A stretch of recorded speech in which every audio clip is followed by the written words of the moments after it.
Hello, beautiful people. This is Dr. Lisa Matthews with Atlanta Scalar and channeling Erik, and we've got the lovely Denise Ramon, healer channel, and we've got our little rascal Erik somewhere over there. Hi, I love you both. I love you all. Hello, and Erik he's like he's sitting over here and he's saying hello, Mama. He always says Mama. He Yeah, says he loves you. He says he he goes, wants I to. love you. And Yeah. he's just real excited. It's almost like he's sitting like got all cozied up to watch a good movie or something. Oh, It's how he is. Yeah. that's awesome.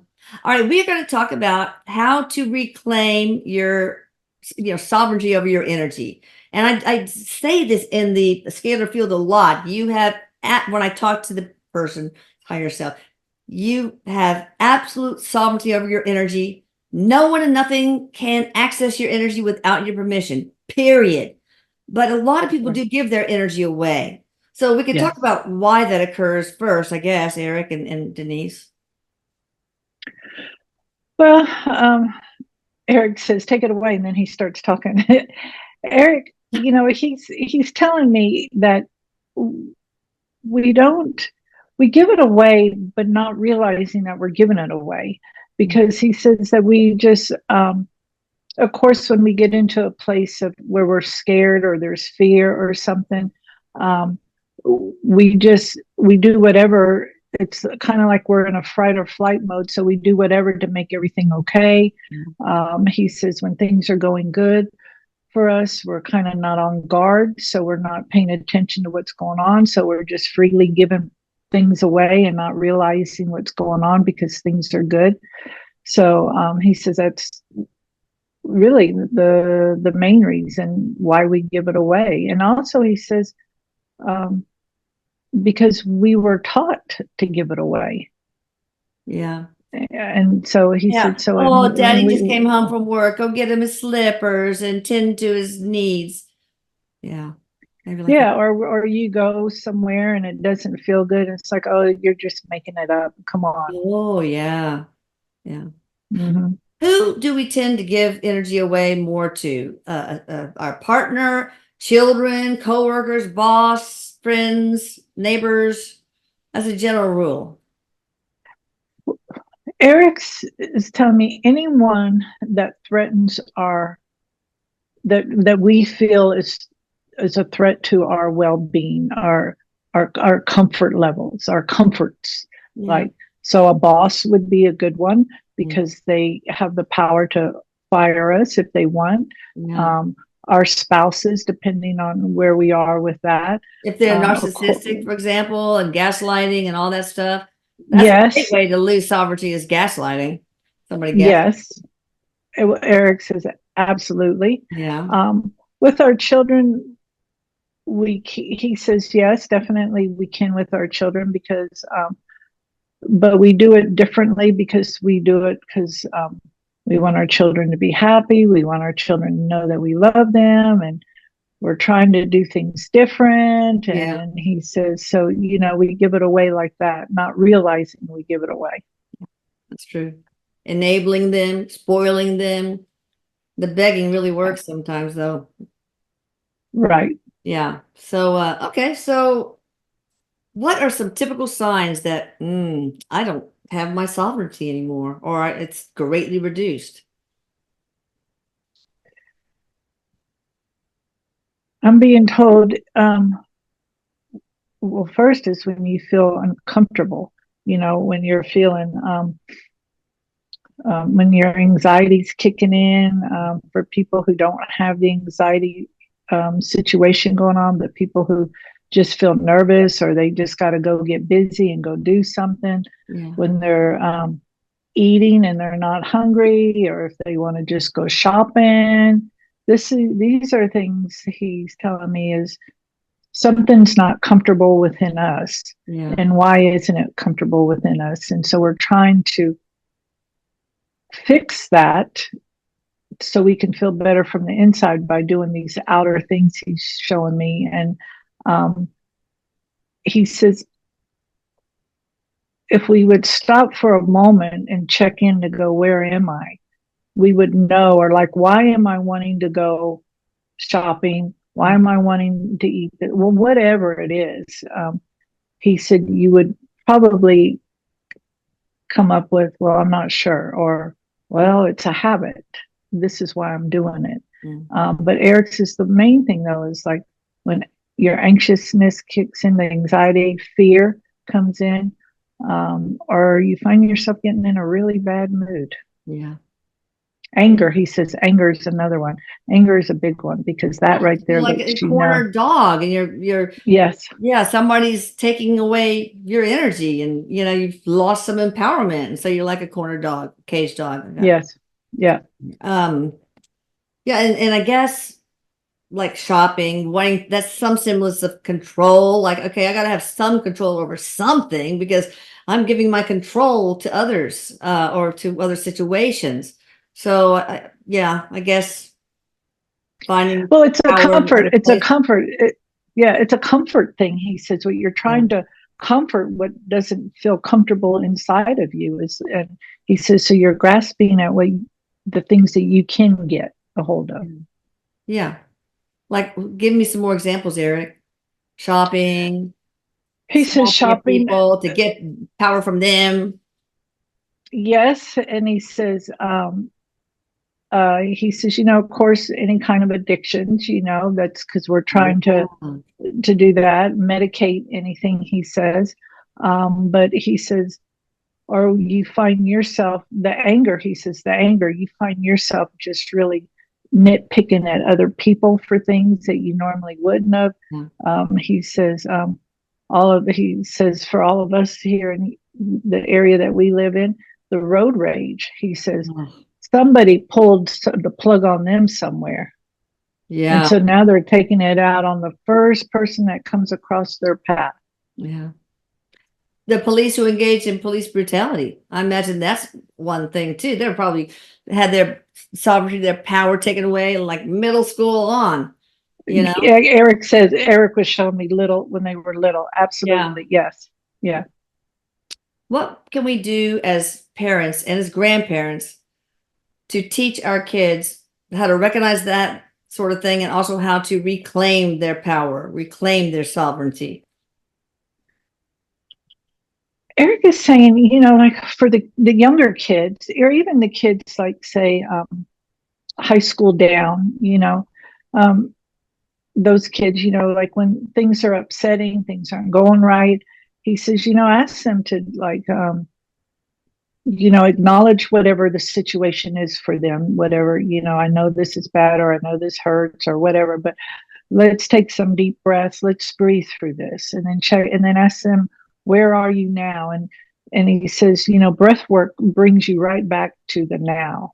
Rather you know what that means or not, it just brings your focus in, because he says when you're in those environments where people have taken your power away and you're feeling frightened, scared, or whatever, he says you're not thinking clear. So breathing just brings oxygen back into your blood, back into your body, and it helps you to think a little clearer, he says.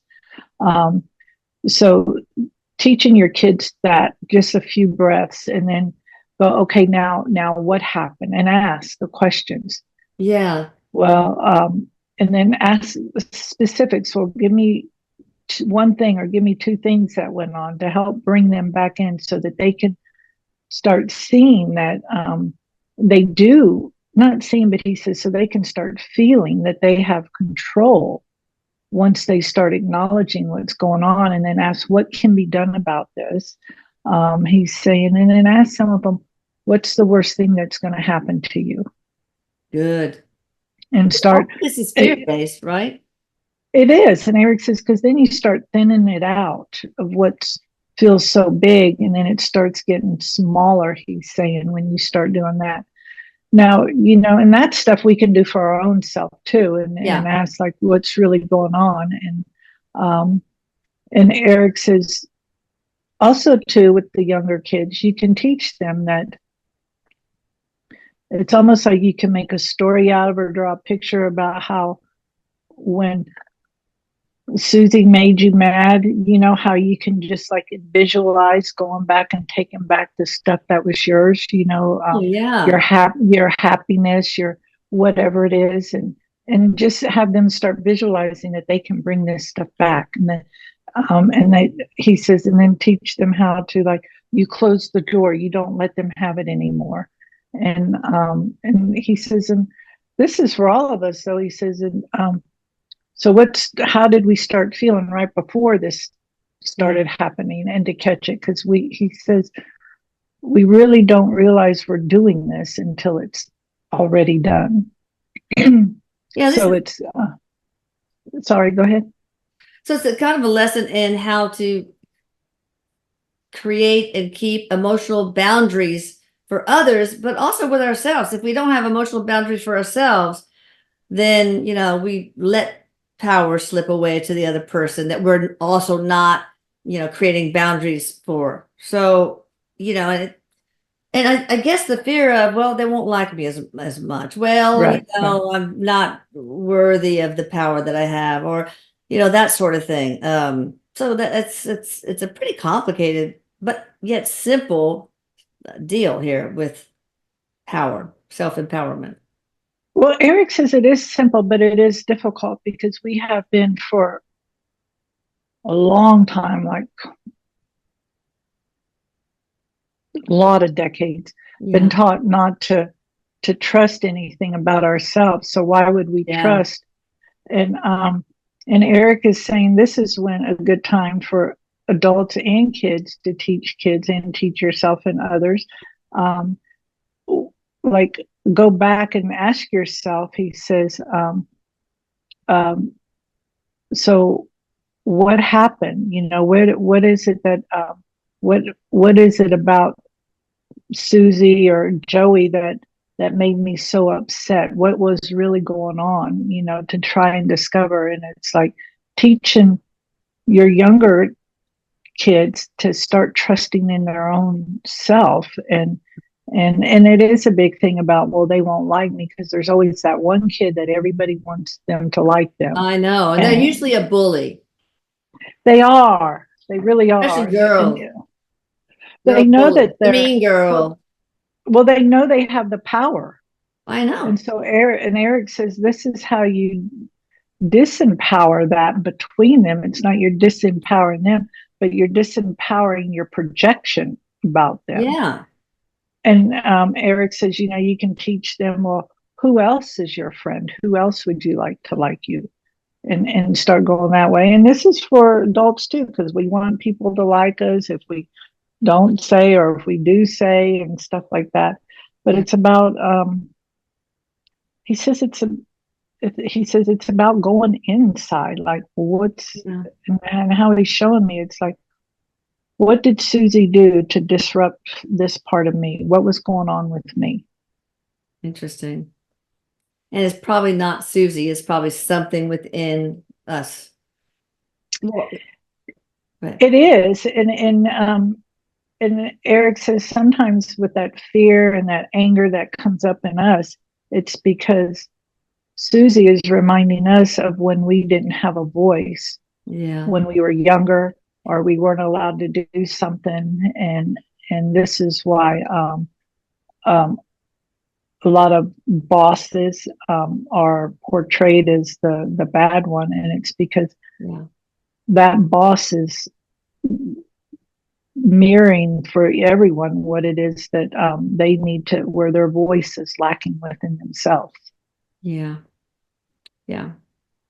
Um, what else, Erik? Well, he says that Oh yeah. since um, 2020 started, Yeah. this is what has really, he says this is what that time really stirred up in us. It's making us question things and look at things different. He says, and this year, 2024 is about um, bringing more clarity and bringing more awareness to ourselves. And this is why a lot more people are coming, he says, around the world are coming into questioning what other people are doing, not taking things for the gospel of what somebody says. They're starting to go get second and third, fourth opinions, whether it be medical, dental, house repairs, mechanical repairs, or whatever. We're Well, we not found just out that saying, a lot of people can't be, a lot of authority figures aren't always trustworthy because they don't know. correct, Yeah. correct. And Erik says, we're just we're starting to question more, which is good, because Erik says when we're questioning more, that means we're questioning that part of us that says, that don't feel good. Yeah. And Erik says, don't ever be afraid to trust your natural inherited born instincts. Yeah. Like, my gut says this doesn't feel good, and my head says, oh, go do it, you should do it. Go ahead and go with what that other part says, And it's because usually in the the end, first thing that comes in. it is the first. Yes. So what chakra is most affected when you don't have absolute sovereignty over your, or you've given power away, etc.? Is that the root chakra, sacral? Erik says it's your first and second one. Oh, really? Mm-hmm. Okay, that's starting at the bottom, right? I can't remember. Yes. Okay. Yes. Chakra 101. All right. So is there any mantra or any self-talk we can use, or any visualization to reclaim our power and to be okay about setting boundaries with another person without feeling like we're gonna hurt their feelings or they're gonna get mad? Yeah. Well, Erik says there's so many good mantras. He said, he's telling me there are mantras that are spoken in, I feel like, languages from other countries, India, maybe? Yeah. that's what he wrote the word India, and that, and he says, and they mean the same thing, but like, I am, he says, saying it in that other language, like from India, saying it that way, it's the vibration of how it's said that carries on, instead of going I am. It's just the way that one's pronounced. But he says, but if you can't find one in another language, don't worry about it. But there's a ton of them on YouTube, though. But he says, getting a mantra that's simple for you to say, and just, he says, those are good to do when you're doing your meditation, and then make it a part, to say that. And he says, also too, he says, there's no perfection. It's just being and just doing, and you're not a better person if you do it 50 times a day as opposed to 2 times a day. It's all about the intent and what it is that you're wanting. And he says, be clear about what it is you're wanting. And he says, all of us want that freedom, with that freedom feeling within us. Because when we have that freedom feeling within us, he says, then we feel like we have the power to do whatever. And he also wanted me to say, like, when you start setting your boundaries, you're going to feel bad, you're going to feel guilty or whatever at first. But he says, just, I'm shortening it. He says, just say it, just F it, and just keep going. Right. And just do it. And eventually you won't feel guilty. And as he says that, I used to feel guilty when I first started walking. I think it was 5 years ago or something in the morning, because I felt like I needed to be here for my daughter, for her to get to school and blah, blah, blah, and help my partner and yada. And I did feel bad. But after about 3 or 4 times doing it, I realized they were doing it and didn't miss a beat. They didn't need my whatever it was I was going to put in. Your time alone and your time in nature and all that stuff, and the exercise, sure. Yeah. So it's, and it's just, it's the guilt that we put on ourselves, he said. And that's a time to ask, why am I putting that on myself? And Erik says, and some of that is control, because we feel like if we're doing what we're supposed to be doing, then we feel like we're in control of things, and then we feel like we're a better person and stuff. And he said, so those are things to ask yourself. Why am I feeling like that's going to make me a better person? Or why am I having those thoughts to begin with? And a lot of people will use that to their advantage. Like, Why haven't you signed up for anything, volunteer stuff for the PTA, Lisa? Well, I work, 10 hours a day as a doctor and I have 5 kids. But then, but I would always feel guilty. Oh my God, I got to sign up for something. So I usually would. And then I just get exhausted and angry with myself and angry at that person. So instead, what should I have done, Erik? I mean, I was a den mother for your Cub Scouts and all that stuff. Well, he's smiling. He goes, "That was all really good." He said, "I have to say," and he thanks you for that. But he says there are other mothers or fathers there that aren't near as busy as you that can take up that slack, and But it make you feel guilty. but they sit on the sideline and not do it because they're hoping other people will step in. Yeah. And Erik says this is when, I would love to help out, but for right now, working 10 hours a day and raising 5 kids, I'm real limited in what time I do have I need to spend for me. But I'm sure you'll find somebody else. Perfect. Perfect. All right. All right, let's talk about some.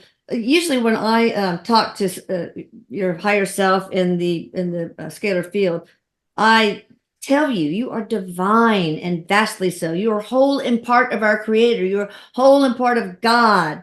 You have absolute sovereignty over your own energy, etc.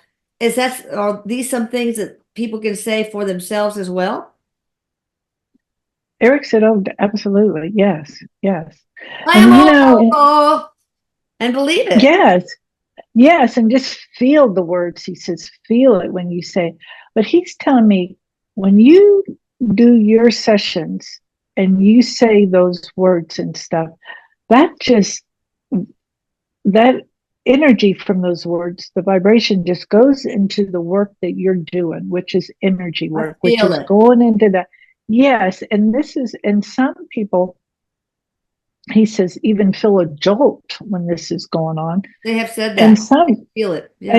And he says, and some people can feel an immediate result because they're already wanting what they signed up for. Yeah. So they're really in tune with it. And the ones that don't feel it right away, it's because it's having to work through the belief systems that they're not good enough, but they really want this. So that's why some don't feel it. But he's telling me there are some that they feel a jolt when it's happening. Yeah.